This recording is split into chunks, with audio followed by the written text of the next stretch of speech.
Let's get started. People can join as they come in.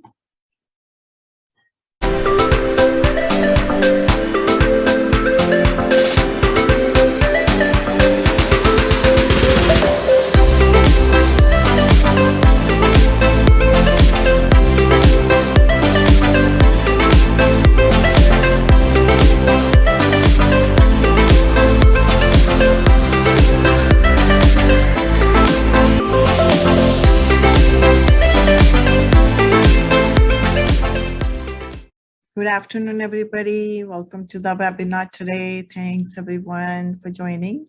I'm your host for today's webinar. Our topic is 5 missteps every multifamily investor should avoid. Some of you who do not know me, my name is Loomba. I'm a founder and CEO of Loomba Investment Group. I have a strong IT and academia background.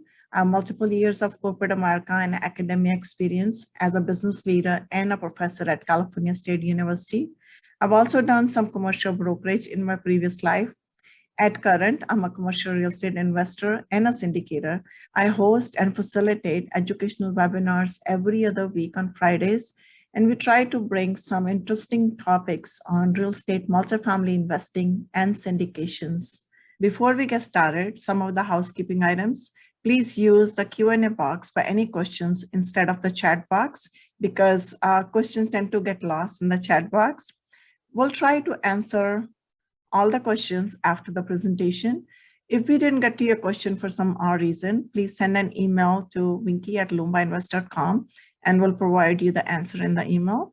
This webinar will be recorded and recordings will be sent out to all. Recordings will come from winky@loombainvest.com. To avoid the emails to end up in your spam or promotions, please whitelist my email address. What do I mean by whitelist my email address? Please add me to your contact list so that my emails do not end up in spam. Little disclaimer over here, this webinar is strictly for educational purposes and should not be considered as a legal, accounting, or investment advice. This webinar does not represent an offer to sell or a solicitation of an offer to purchase an investment or security. The strategies mentioned in the presentation may not be applicable for everyone. The information presented is believed to be accurate and reliable. We make no representation or warranties expressed or implied as to the accuracy of such information, and we explicitly disclaim any and all liability that may be based on such information and or errors or omission thereof. Please consult your attorney, financial advisor, CPAs for legal matters, investments, and specific interests. How you can reach me? You can go to my website, loombainvest.com, and you can download my free ebook, 7 Reasons Why Real Estate Syndication Builds Long-Term Wealth. You can connect with me on Facebook or LinkedIn if you are already not connected, and you can also follow me on Twitter and Instagram. Today, our special guest is Jerome Myers. Jerome is an awesome person, and I know everybody loves him. I hear the cheers in the crowd. I can help.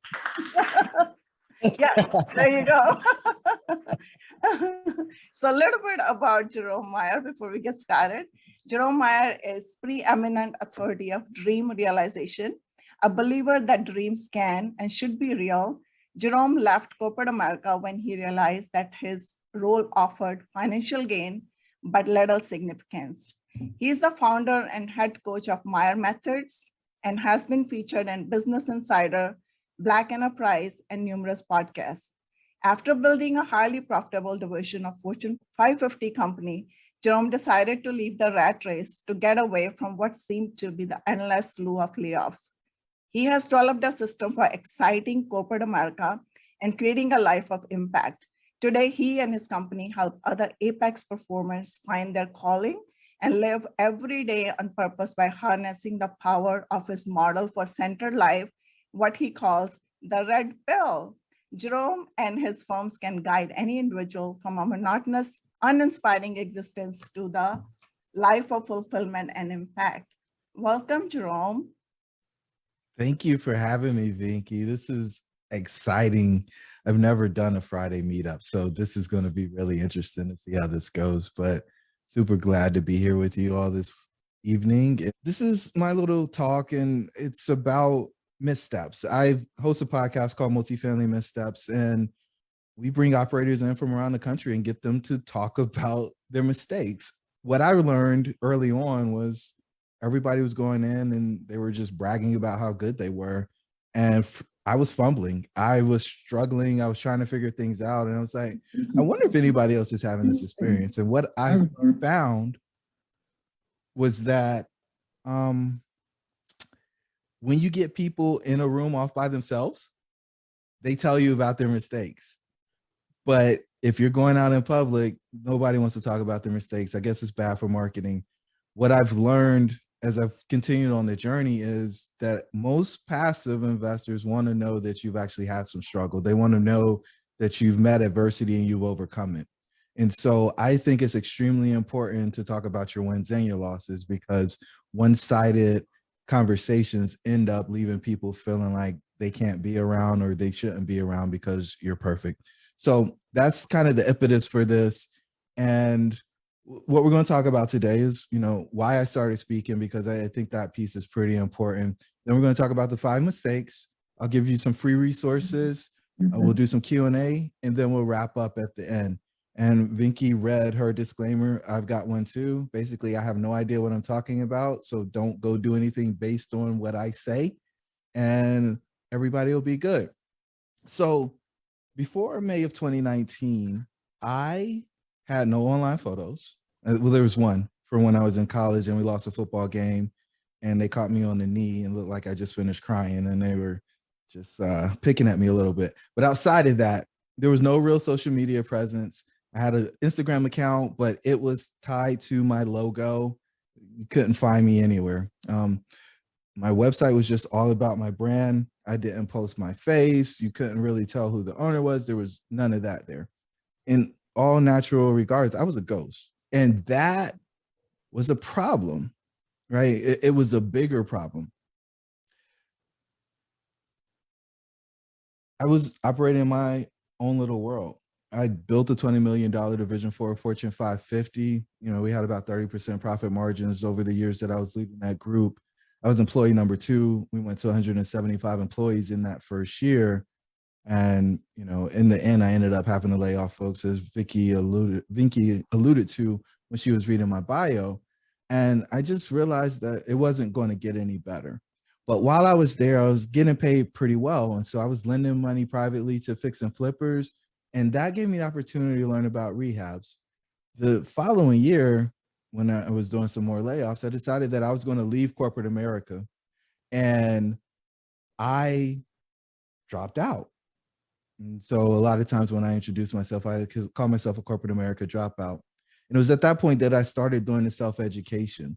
I hadn't really done a whole lot to further the multifamily understanding at that point, because I just thought I was going to lend money and just be the bank. And I realized that I needed to do something actively once I left. And so I did that. I found what I thought was going to be my first deal, went and knocked on doors at banks. They all told me no. They told me I didn't have the experience. I didn't really have the understanding. And so I went deeper into YouTube University. And in the end, I just realized that I wasn't going to be able to get that first loan. And so I started fixing and flipping houses. While I was sitting on the stoop of one of my rehabs, I had a guy pull up in a white Dodge Ram, and he hopped out. He said, "Hey, bud." And I'm sitting there. I was like, "Hey, how you doing?" And he said, "I'd like to check out your house. I'm getting ready to do one down the street, and we want to make sure that our finishes are in alignment with what you guys are going to bring to market, because you're coming before us." And so he's walking in. He's like, "Oh, you took that wall out, and the granite looks amazing. And you did the gooseneck sink in the island. And oh man, look at this tile in the bathroom." And we're walking downstairs, getting ready to leave. And he pauses in the threshold of the door, and he looks at me and says, "Hey, do you know anything about that building behind the Chimbo Mart?" And my response was, "Of course I do. That's a 23-unit apartment building." And he said, "Yeah, I'm getting ready to make an offer on that thing." I said, "Well, please don't leave me out. I tried to buy that 4 or 5 months ago, and the banks told me no. And I assume you have experience if you're going to go buy something like that." And he said, "Yeah, I got a little bit of experience." He said, "So what are you going to bring to the table?" I said, I don't know. Like, I just want to be a part of the deal." And we went back and forth in that exchanged about 3 or 4 times, and finally he shook his head because I couldn't articulate what my value would be for him having me as a partner. And so I just knew that he was going to call me though. So Friday came and went. The next Friday came and went. My phone did not ring. And then on the Tuesday or Wednesday of the next week, one of the guys I used to lend money to said, "Hey, I just got asked to be a general contractor on this apartment deal. It's the same one we talked about back in January, February." I told them I'm only comfortable doing this deal if you're a part of it. And so I'm like, man, I appreciate you. And so that gave me the opportunity to get into the deal. And so I was able to invest in my first deal. I was able to bring some cash. But the thing that was really important for me was I was picked as an asset manager for the deal. And being an asset manager allowed me to be quoted in the paper. That quote in the paper had those same banks that told me, "Hey, you're not qualified for a loan," asking me what else did we have in pipeline, what were our refinance plans for the property after we did the construction, and if I'd be open to having a lunch so that they could show me their products. And it was a totally different experience than what I had experienced the year before.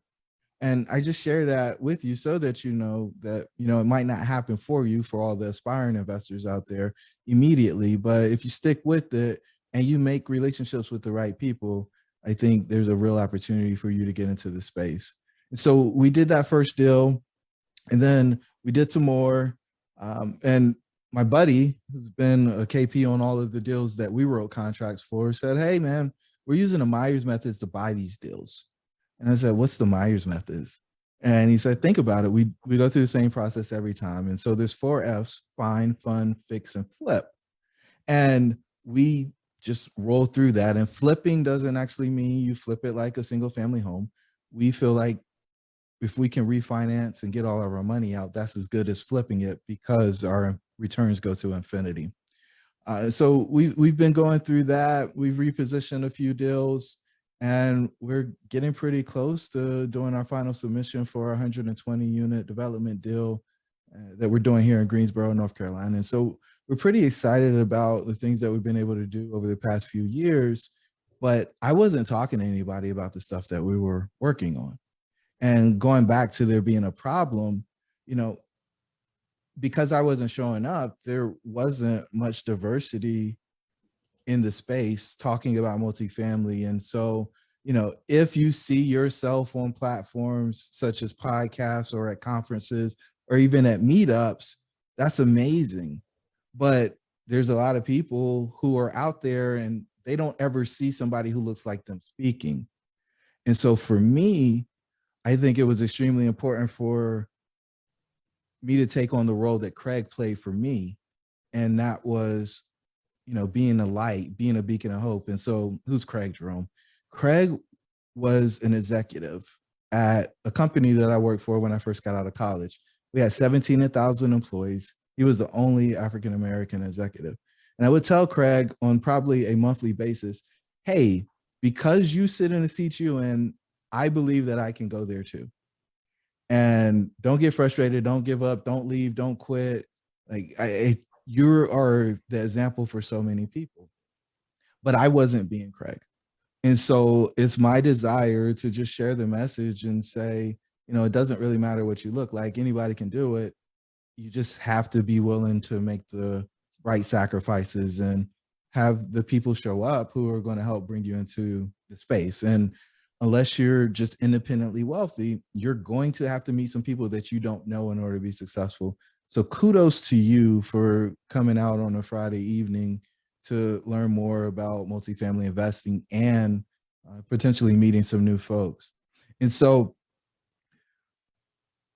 you may be asking, so why are you talking about diversity and why are you talking about multifamily investing at the same time? I think there are a bunch of different approaches. Some people only do syndication. I think I'm one of the few people in the country that talks a lot about joint ventures. And so it's my goal to help people make fewer mistakes. And that's why the podcast Multifamily Missteps is there. And that's why I talk about my mistakes whenever somebody gives me the opportunity to do that. And so if you have questions as we go along, as we dive into these 5 missteps, please make sure you drop them in because I welcome the exchange and the dialogue. And so the misstep that I'll start with, and these go, it's kind of a countdown, right? So number 5, and I did it based on the people who do the most of this.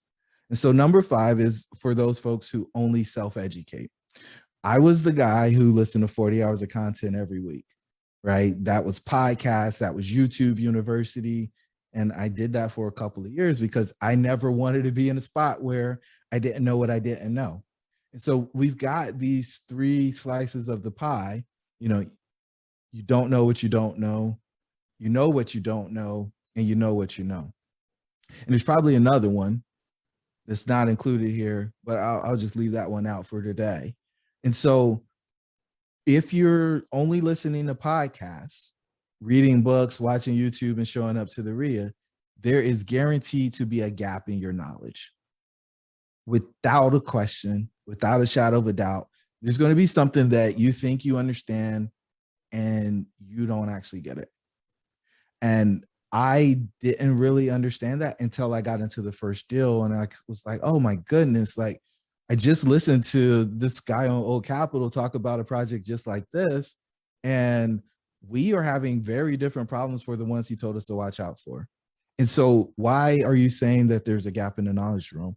Well, the stuff's fragmented, right? If you're listening to the podcaster, the top guy from the Northeast, and you're listening to a guy in the Mid-Atlantic and the gal in the Southeast and somebody in the Midwest, and then those folks out in California, like they're all talking about different things, and their content calendar or their guests have no real sequence to what they're offering to you.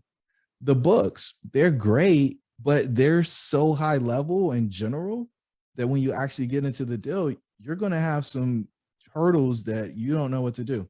And, you know, I thought the banks didn't know what they were talking about because I was like, man, well, I've listened to all this content. I've watched all these videos. And then I get into the deal and, oh, well, we didn't pull the permits at the right time. Oh, we didn't put the right pipe in. Oh, that sink is messed up because the sewer line is broken, not because somebody let water run over the top lip of the countertop. And it was like, how did you miss all of this stuff with all the content you consume? And so I encourage you to find somebody to look over your shoulder. If you think about getting your driver's license, there's usually some form of driver's ed. There's somebody in the passenger seat with you while you're going on your journey. And usually there's some type of permit period and you can only drive at certain times of the day and so on. And I think multifamily investing is very simple. I will tell you that real estate investing is the only place where I've seen somebody start a business, get no formal education on it, and think that they're going to be super successful and highly profitable. I mean, if you were starting a plumbing business, you probably go get some type of technical degree and then get some licensure. But with these, especially these multifamily buildings, I think it's kind of insane to spend hundreds of thousands or millions of dollars and you haven't actually spent the time getting a cohesive end-to-end system that you can use as a framework to operate your business. So that's number 1. And I think it's the most common amongst the multifamily investing space. The second one is partners. And so I made this one, and I think we're probably just going up the ladder of things I did. So I was so happy to be in a deal. I didn't even vet my partners beforehand. I didn't know much about them and their views on the world. And that ended up creating a ton of friction, right? But when you're talking about partners, it's not just the people that you buy the deal with, it's your property manager, it's the people in the ownership group, contractors, attorneys, CPAs. And each one of those folks has a very vital role in making sure that your project is successful. And if any of them don't perform and you don't have a relationship strong enough to pull on them to get them to perform, you can end up in a place where your boat is sinking and other people in the boat are pointing and saying, I sure am glad that's not in our end of the boat. Instead of rolling up their sleeves, getting a bucket out and trying to get the water out. Imagine that, like all hands on deck. We need everybody's help and other people saying, oh yeah, that's their problem.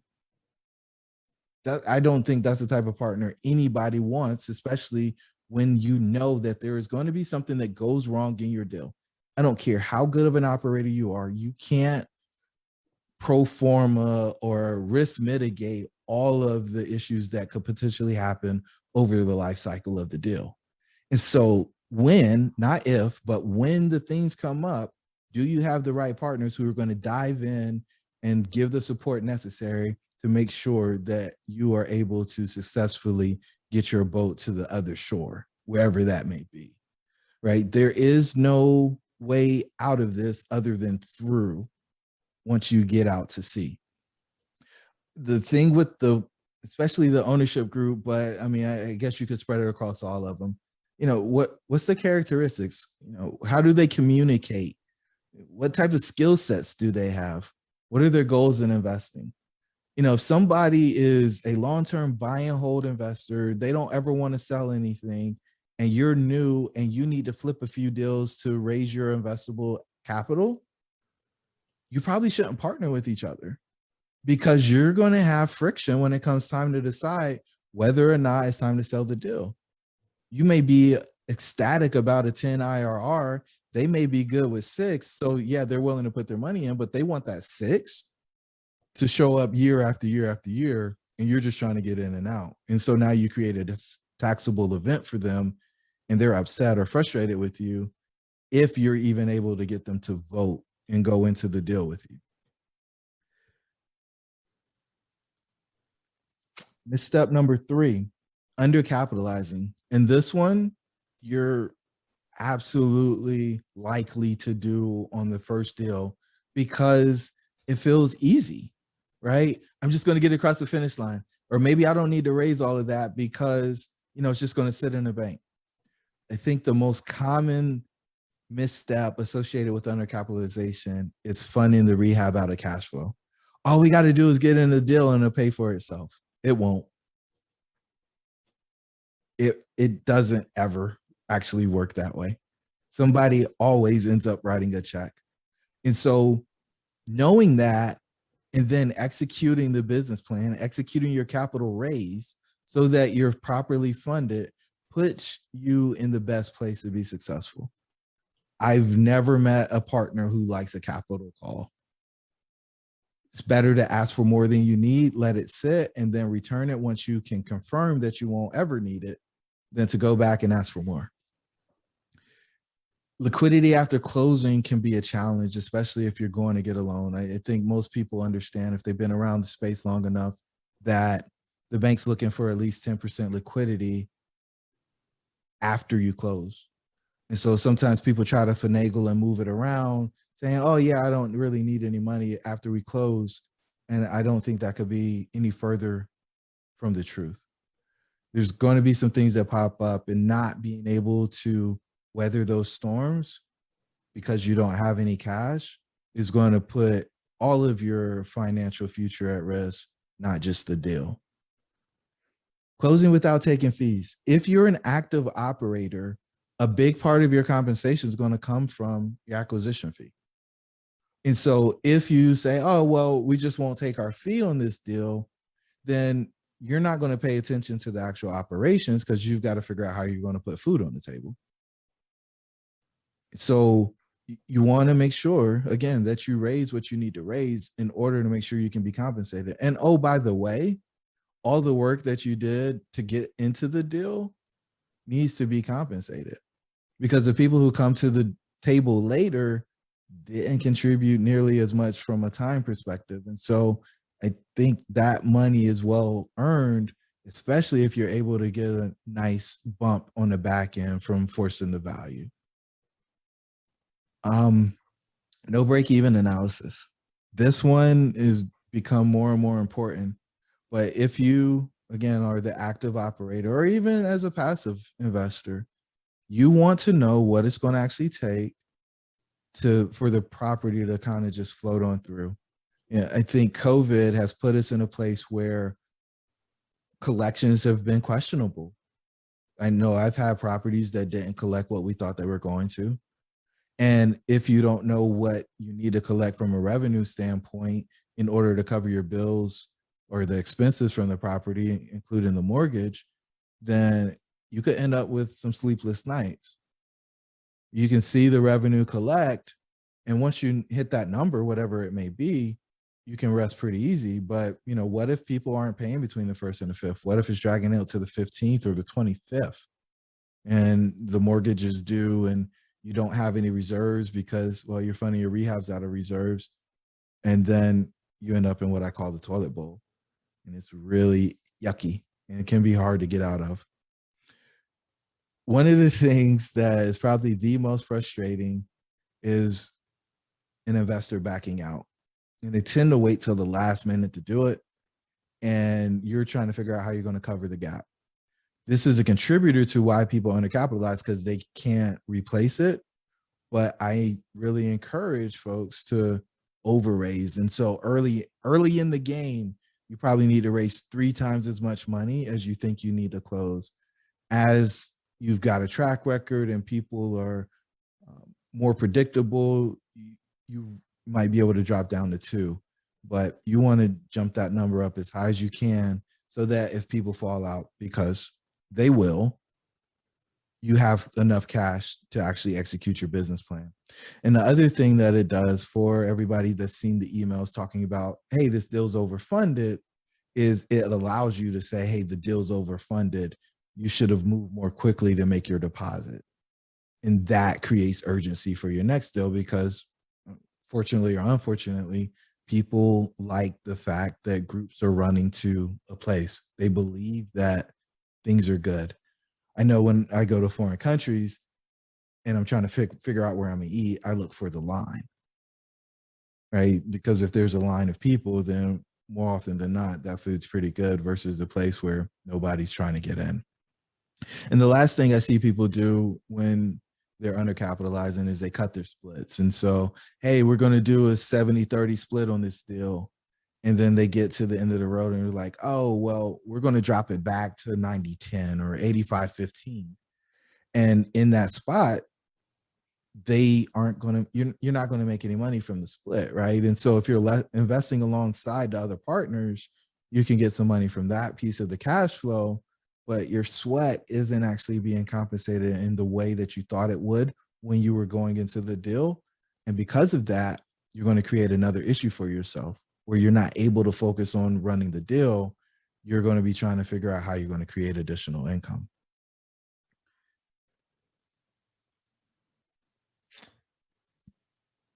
And step number 2, not creating systems.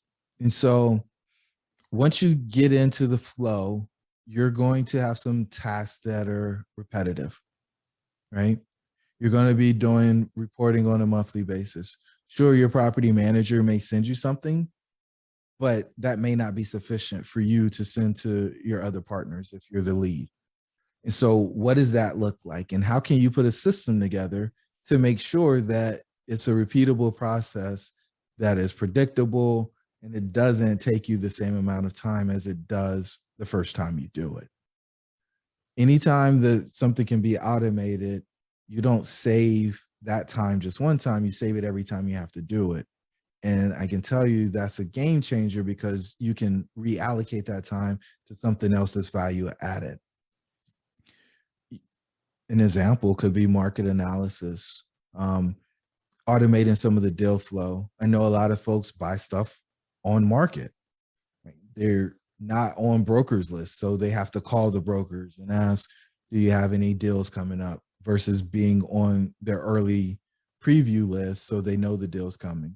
They're not getting automated feeds when something gets listed on LoopNet or Crexy that meets their criteria. And so if you don't do those things, then you're manually logging in and seeing if something new showed up in the market. That's not a great use of your time when it can be sent to you. You can be spending time networking with other investors, or potentially cold calling direct to owners, or putting out mailers so you can get other sources of deal flow to come to you, so that you can actually find the one that works. Because I've heard some people say they're underwriting 200 deals now to get to the one that they can actually buy. Another great one I think it would be valuable is distributions. And so Dan Hanford is a guy that's here in the Carolinas, and they figured out how to get their distributions out on the 10th of the month. And so, just being able to turn things quickly because it's automated, I think allows you to focus on things that are actually going to change the business instead of the maintenance functions. One of the books that I read in 2020 was called Sizing People Up by Robin Dreeke. And it's a system for determining whether or not you should trust someone. Early on, I thought that if I liked somebody, then I should trust them. But what I found out in hindsight is that I was confusing the two. Just because I like somebody doesn't mean I should trust them. Trust means you're able to predict what a person's going to do. And I wasn't able to predict what people were going to do. And so when I go into situations now, when I go through the know, like, trust funnel, I think it's actually a funnel. People talk about triads, they talk about triangle, they talk about all this stuff. I think know, like, trust is the funnel. You got the most people who know you. Some of those folks trust you or like you, and then an even smaller group of those folks trust you. I spend a whole lot of time just making sure people understand who I am and what I'm about so that I repel the people, right? They won't like me. I repel them. And then I've got a very small amount of people who I can spend time with, getting to know them to the place where they're predictable. And then I can decide to trust them. Reporting is something that can take up a ton of time if you're not paying an accountant or somebody else to do it. So, we do a pretty intense reporting every quarter where we dig in and look at our expenses, not on a line item basis, but from a contribution standpoint. We've got a dashboard that determines whether or not we do distributions for that quarter or not. And, before we automated it, I was spending a fair amount of time doing that. It was great for me to do that because I was developing the system, and it allowed me to understand the numbers and how the ratios worked. That was important because it changed the way that I underwrote. But, once you actually get into the space, if that's not what you're doing, you really want to put that thing on autopilot so that it's really quick and you can get the report to your partners. And if you have a meeting to discuss those things, you can quickly compare what you've done in the past and if you're on track to actually hit the targets that you set up before. And I think the last piece is the thought leadership content. Regardless of where you are in the space, you need to attract new people to you. This business is not something that you can do in a vacuum. And so, but what's going to attract them to you? For me and Vinky, Jim, I think we've all decided that we're going to provide amazing content to folks so that they understand our depth of knowledge when it comes to this business. And so, that can be a number of different things. It can be blogs, it can be leading a meetup, it can be podcasts, it can be running conferences, whatever it is that resonates for you, that fits your personality. I encourage you to do that because it's going to give you the opportunity to have people coming to talk to you about you and your experience, and hopefully seeing you connected to other people and thinking, hey, this person really has it going on. They're in the right rooms and connected to the right people. And that by itself will foster or create additional trust. And this is the last one. And we may be a little early, but I like Q&A, so this will be good. What I think we fall into a lot is focusing on everything but operating, right? If you have been in the space for more than a year, you're probably saying, what's the next market I need to enter? Do I need to write a contract on this deal? Can I actually close this one? Who's going to be my next partner or investor to fund on this thing? I got to make these social media posts. I got to meet another broker. Should I join a mastermind? And if so, which one? Which podcast interviews should I do? Which conference should I participate in? Which meetup do I go to? Do I have more thought leadership content to produce? And if so, what is it? And who should I take a selfie with to show you that I actually do the business? And I couldn't think of anybody better than my man, Yona Weiss, who came to North Carolina from Israel on a random Wednesday or Thursday. And we both drove an hour together to get together so we could take a selfie to show that we are actually real people. And, I love Yona to death. He's been amazing to me throughout, the past couple of years that I've known him, and to actually make a real connection in person is something that was pretty exciting for me. But I think what a lot of people do at conferences is that's what they go for. They don't go for the content, and they don't actually go to build meaningful relationships. It's all about the marketing piece. It's all about the posturing and not building the depth that's going to be necessary to actually create the trust so that you can move to that next space. And so I promised free resources at the beginning. I've got a free 4-step guide for multifamily investing for anybody who is, an aspiring. So all those twos, this is for you. Hit myersmethods.com, get your free 4-step guide. We've got 2 podcasts. I keep thinking about doing it in paid content, but I want more people to hear the content, so we don't. But Multifamily Missteps is available. It's top 3% or something in podcasts, and the Dream Catchers tells the stories of people who've exited the matrix. And I think the vast majority of people who are aspiring to be in real estate, specifically multifamily, are looking to leave their day job. They're trying to create some type of freedom. And so we do these stories so that you can see the tools, tips, tactics, techniques that they use to make their transition from the matrix. And it's kind of early, but on September 17th through the 19th, we're having another MidAtlantic Multifamily Investing Conference. We've got, at least 25 speakers that are going to be there.